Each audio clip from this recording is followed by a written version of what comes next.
Motor है जिसको मैंने ओपन कर रखा है। यह वाला जो पार्ट है इसको आर्मेचर बोलते हैं और मोटर के केज में आप देखोगे तो दो परमानेंट मैग्नेट लगी हुई है। दोनों मैग्नेट के बीच में इस मैग्नेट का मैग्नेटिक फील्ड होता है, पर हमें यह दिखाई नहीं देता है, बस अपने होने का एहसास दिलाता है। जैसे मेरे पास एक कील है, यदि इसको मैं मैग्नेटिक फील्ड के बीच में लेकर जाता हूँ तो मैग्नेट का मैग्नेटिक फील्ड इस कील को अपनी तरफ अट्रैक्ट कर लेगा। और सबसे इंटरेस्टिंग बात, यदि मैं इस कील को इस मैग्नेटिक फील्ड के बीच में रोटेट करूंगा तो इसमें वोल्टेज जनरेट होगा। अब इस आर्मेचर को मैग्नेटिक फील्ड के बीच में रखते हैं और जोरदार घुमाने का, तो आप देखोगे ये इलेक्ट्रिसिटी जनरेट कर रहा है और बल्ब भी जल रहा है। तो यही तो मैंने बताया था, सॉरी मैंने नहीं, आज से कई साल पहले मिस्टर फेराडे ने बताया था, जिसको अभी हमने देखा था कि आर्मेचर के ऊपर एक कंडक्टर ही तो लपेटा हुआ है। जब कंडक्टर मैग्नेटिक फील्ड के अंदर जो लाइन्स है उनको रोटेट करते हुए कट करेगा तो इस कंडक्टर को एक फोर्स फील होगा और इस फोर्स को हम इलेक्ट्रोमोटिव फोर्स बोलते हैं। और इंटरेस्टिंगली वोल्टेज का दूसरा नाम फोर्स ही होता है। चलो बहुत बढ़िया, लेकिन इतना आसान है नहीं। जब बड़े लेवल पर सिंक्रोनस जनरेटर की बात करते हैं तो कंसेप्ट तो यही काम करता है, लेकिन थोड़ा इसको मॉडिफाई करना जरूरी है। Thermal, hydro, nuclear power plant, इसके अलावा विंड टर्बाइन और भी जितने पावर प्लांट है सभी मिलकर 80 से 90% इलेक्ट्रिसिटी जनरेट करते हैं और इन सभी में ऑलमोस्ट एक ही जनरेटर यूज होता है जिसको बोलते हैं सिंक्रोनस जनरेटर। और आज के टाइम में जो इलेक्ट्रिक व्हीकल है उनमें इस जनरेटर की छोटी सिस्टर सिंक्रोनस मोटर लगी रहती है। अब मैं तो यही कहूंगा कि इस वीडियो को बिना स्किप किए हुए पूरा देखना, आपके आधे अधूरे पूरे कंसेप्ट क्लियर हो जाएंगे। इस मोटर के एग्जाम्पल में अपन ने देखा मोटर में परमानेंट मैग्नेट लगी हुई है जिसका मैग्नेटिक फील्ड एकदम फिक्स होता है, लेकिन एक मैग्नेट हमारे पास में और होती है। यदि एक वायर को हम कुछ इस तरीके से लपेटकर एक कोयल बना लेंगे और इस कोयल में डीसी सप्लाई देंगे तो कोयल अपने आसपास में मैग्नेटिक फील्ड जनरेट करेगी। अब इस परमानेंट मैग्नेट के फील्ड और इस कोयल वाले फील्ड में एक पैसे का ही फर्क नहीं है, दोनों में ही नॉर्थ और साउथ पोल है। बस इतना सा फर्क है, यदि हमने कोयल की डीसी सप्लाई हटा दी तो इसका मैग्नेटिक फील्ड भी बंद हो जाएगा, इसलिए इसको टेम्परेरी मैग्नेट बोलते हैं। लेकिन इसकी एक खास बात है, यदि हम वोल्टेज की सप्लाई बढ़ा देते हैं तो इसका मैग्नेटिक फील्ड स्ट्रॉन्ग होता जाएगा और परमानेंट मैग्नेट का फील्ड उसके पास में हमेशा रहेगा जिंदगी भर तक। अब उसको इंक्रीज तो नहीं कर सकते, लेकिन टाइम के साथ में वह कमजोर जरूर हो जाएगा।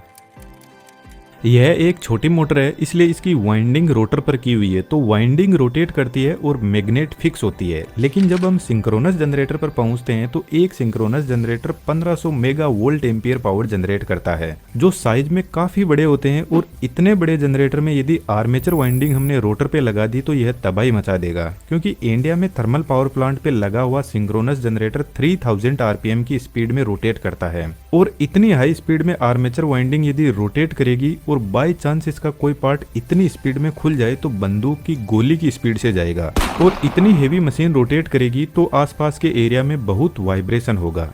इसलिए बड़े जनरेटर में आर्मेचर वाइंडिंग फिक्स होती है जो स्टेटर पर बाहर की साइड में लगी रहती है, जिसका एक बड़ा बेनिफिट है कि यह वाइंडिंग गर्म होगी तो इजीली इनको कूलिंग प्रोवाइड की जा सकती है। और स्टेटर फिक्स होने की वजह से हेवी वोल्टेज और करंट को इजीली कलेक्ट किया जा सकता है।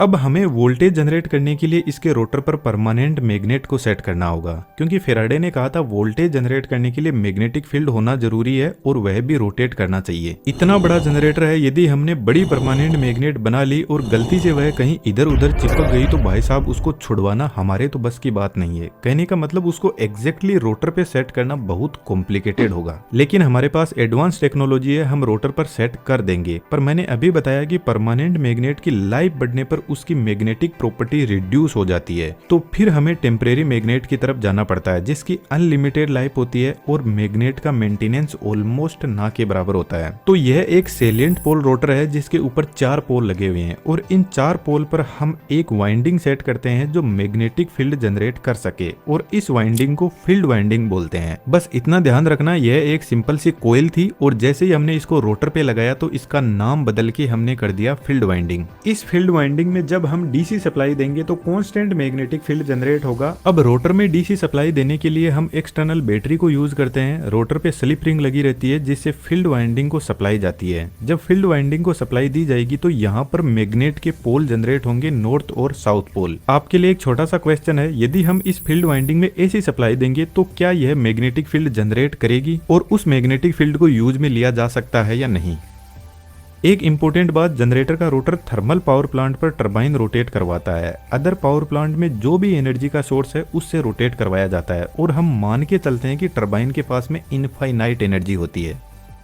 तो इजी अंडरस्टैंडिंग के लिए हम स्टेटर पे एक वाइंडिंग रखते हैं जो सिंपल सी एक कोयल है बस, और रोटर को रोटेट करवाते हैं। जब फील्ड लाइन स्टेटर वाइंडिंग को कट करेगी तो स्टेटर वाइंडिंग में इलेक्ट्रोमोटिव फोर्स यानी ईएमएफ जनरेट होगा, यानी वोल्टेज जनरेट होगा।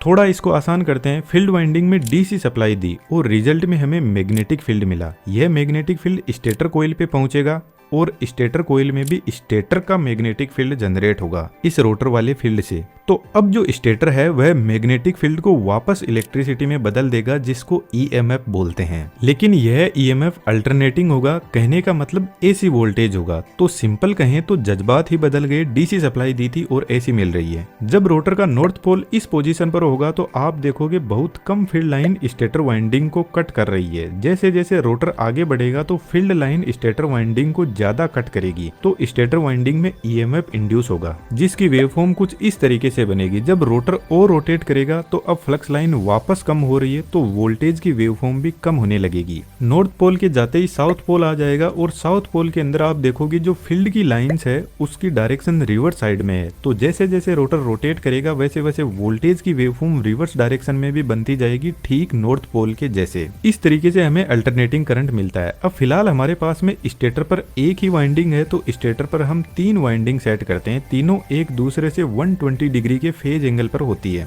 और जब इन तीनों वाइंडिंग के अंदर रोटर रोटेट करेगा तो हमें 3 फेज सप्लाई मिलती है। सिंक्रोनस जनरेटर की स्टेटर वाइंडिंग स्टार कनेक्शन में कनेक्टेड रहती है जहां तीनों वाइंडिंग के एक एक वायर से 3 फेज निकलेंगे RYB। बचे हुए तीनों को जोड़कर एक कॉमन वायर निकाल देंगे और इस कॉमन वायर को न्यूट्रल वायर बोलते हैं। कुछ लोग कंफ्यूज हो रहे होंगे कि यहाँ पे तो डीसी सप्लाई को एसी में बदला गया है, फिर पावर जनरेट कैसे हुई। तो हम रोटर के फील्ड में बहुत कम अमाउंट में डीसी सप्लाई देते हैं जिससे सिर्फ फील्ड जनरेट हो जाए और टर्मिनल आउटपुट में हमें ट्रेमेंडस अमाउंट में पावर मिलती है। लेकिन दोस्तों इलेक्ट्रिसिटी जनरेट करना इतना आसान काम नहीं है। यदि आपके दिमाग में कुछ हलचल हुई हो तो टरबाइन से हमें मैकेनिकल एनर्जी मिलती है और जब रोटर का फील्ड स्टेटर वाइंडिंग को कट करेगा तो स्टेटर वाइंडिंग में इलेक्ट्रोमैग्नेटिक टॉर्क जनरेट होगा और यह टॉर्क टरबाइन वाले मैकेनिकल टॉर्क को ओपोज करेगा। कहने का मतलब यह टॉर्क टरबाइन के टॉर्क के खिलाफ होता है। यह नहीं चाहता कि टरबाइन इसे रोटेट करवाए और इसी ओपोजिशन से मैकेनिकल एनर्जी इलेक्ट्रिसिटी में बदलती है। जिस तरीके से फ्रिक्शन हमारे आगे बढ़ाने को ओपोज करता है जिससे हम चल पाते हैं, ठीक वैसा ही यहाँ पे है। तो इस नेचर को सही से चलने के लिए ओपोजिशन बहुत ज्यादा जरूरी है। जहाँ पर ओपोजिशन होगा वह सिस्टम बहुत ही शानदार चलेगा। लेकिन कुछ लोग शायद आपको पता होंगे कि आजकल उनको ओपोजिशन पसंद नहीं है, लेकिन का रूल है जब नेचर की सपाट पड़ेगी तो लाइन में आना ही पड़ेगा। अब इस रोटर की एक प्रॉब्लम भी है, जब रोटर हाई स्पीड में रोटेट करेगा तो मैकेनिकली अनबैलेंस हो जाएगा क्योंकि आप देखोगे एक पोल से दूसरे पोल के बीच में बहुत ज्यादा गैप है जिसको एयर गैप बोलते हैं। और यदि स्पीड में रोटेट किया तो पूरे जनरेटर के अस्थि पंजर बिखर जाएंगे। तो सेलिएंट पोल रोटर की एक लिमिट होती है, ये स्पीड में रोटेट नहीं कर सकता। तो salient pole synchronous generator hydro power plant या विंड टरबाइन में लगे रहते हैं जहां पर जनरेटर की स्पीड कम होती है। लेकिन थर्मल पावर प्लांट पर टरबाइन जनरेटर को 3000 आरपीएम की स्पीड पर रोटेट करवाता है। तो सिंक्रोनस जनरेटर में एक दूसरा रोटर लगाया जाता है जिसका नाम है सिलेंड्रिकल पोल रोटर। दोनों ही रोटर पर डीसी सप्लाई दी जाती है और सेम ही तरीके से काम करते हैं, बस इनकी एक्सियल लेंथ ज्यादा होती है और यहाँ पर एयर गैप भी नहीं है जिसकी वजह से यह रोटर हाई स्पीड में रोटेट कर सकता है। सिंक्रोनस जनरेटर का एक और बेनिफिट होता है, हम फील्ड वाइंडिंग में वोल्टेज बढ़ाते हैं तो ज्यादा मैग्नेटिक फील्ड जनरेट होगा और जनरेटर आउटपुट में ज्यादा ईएमएफ जनरेट करेगा। तो जब जनरेटर पे लोड कम या ज्यादा होता है तो हम फील्ड वाइंडिंग के वोल्टेज से जनरेटर के आउटपुट को कंट्रोल कर सकते हैं। जनरेटर के आउटपुट को इस सब स्टेशन में भेजा जाता है जहां पर बड़ा step up transformer, circuit breaker और बहुत सारी डिवाइसेस लगी रहती है। तो आप इन वीडियोस को भी जरूर से देखना। यह एक इलेक्ट्रिसिटी जनरेशन से लेकर डिस्ट्रीब्यूशन तक कंप्लीट एक सीरीज चल रही है जिसमें हम 1 बाय 1 टॉपिक्स डिस्कस करते जा रहे हैं। आपने नोटिस किया होगा कि मोबाइल के चार्जर पर फ्रीक्वेंसी 50 से 60 हर्ट्ज लिखी रहती है, जिसके पीछे रीजन यही जनरेटर होता है क्योंकि अमेरिका में 60 हर्ट्ज फ्रीक्वेंसी यूज होती है और इंडिया में 50 हर्ट्ज। तो कंपनी चार्जर को इसी रेंज में बनाती है। अभी मैंने आपको बताया कि टरबाइन जनरेटर को 3000 आरपीएम की स्पीड पर रोटेट करवाता है और सिलेंड्रिकल पोल रोटर पर 2 ही पोल होते हैं। अब स्पीड का एक फॉर्मूला होता है, speed is equal to 120 into frequency upon number of poles. Speed 3000 है, पोल 2 रखने पर फ्रीक्वेंसी 50 हर्ट्ज मिलती है। तो यह हमारे इंडिया का सिस्टम है। अब इसी जनरेटर में यदि फ्रीक्वेंसी 60 हर्ट्ज चाहिए तो जनरेटर की स्पीड 3600 आरपीएम करनी होगी, जिसका मतलब है अमेरिका का जनरेटर इंडिया के जनरेटर से ज्यादा स्पीड में रोटेट करता है। लेकिन सेलिएंट पोल रोटर में 4 पोल लगे हुए हैं और हम चाहे तो नंबर ऑफ पोल्स को बढ़ा भी सकते हैं। फॉर एग्जांपल 16 कर देते हैं। फ्रीक्वेंसी 50 हर्ट्ज फिक्स है तो स्पीड मिलेगी 375 आरपीएम। तो जहां पर कम स्पीड होती है वहां पर इस रोटर को काम में लिया जाता है। इस जनरेटर में बाहर से भी डीसी सप्लाई दी जा सकती है और रोटर के शाफ्ट पे एक छोटी डीसी मोटर का मैकेनिज्म बनाकर कम्यूटेटर से डीसी सप्लाई को फील्ड में दिया जा सकता है। अब सिंक्रोनस मोटर भी ऐसे ही काम करती है, लेकिन उसमें रोटर के साथ में 3 फेज सप्लाई स्टेटर में भी दी जाती है, इसलिए सिंक्रोनस मोटर को डबली एक्साइटेड मशीन बोला जाता है। स्टेटर पर दी हुई 3 फेज सप्लाई से स्टेटर पर मैग्नेटिक फील्ड लाइन जनरेट होगी, जिनको फ्लक्स लाइन भी बोलते हैं, और रोटर पर भी मैग्नेटिक फील्ड लाइन जनरेट होगी डीसी सप्लाई से। और अब स्टेटर और रोटर की मैग्नेटिक फील्ड लाइन एक दूसरे के साथ में लॉक हो जाएगी और अब रोटर स्टेटर की मैग्नेटिक फील्ड लाइन के साथ साथ में रोटेट करेगा। कहने का मतलब स्टेटर और रोटर की मैग्नेटिक फील्ड लाइन एक दूसरे के साथ में सिंक्रोनाइज हो जाएगी, इसीलिए इस मशीन को सिंक्रोनस मशीन बोला जाता है। तो गाड़ियों में दी गई डीसी सप्लाई से फील्ड को कम ज्यादा करके गाड़ी की पावर को बढ़ा सकते हैं और फ्रीक्वेंसी को कम ज्यादा करके गाड़ी की स्पीड को बढ़ा सकते हैं। और जब हम गाड़ी में ब्रेक लगाते हैं तो इस मोटर को अब की बार टायर से पावर मिलेगी ठीक टरबाइन की तरह। तो यह जनरेटर का काम करेगी क्योंकि फील्ड वाइंडिंग के लिए सप्लाई गाड़ी की बैटरी से मिल जाएगी और रोटर को तो गाड़ी के टायर रोटेट करवा ही रहे हैं। तो मेरे ख्याल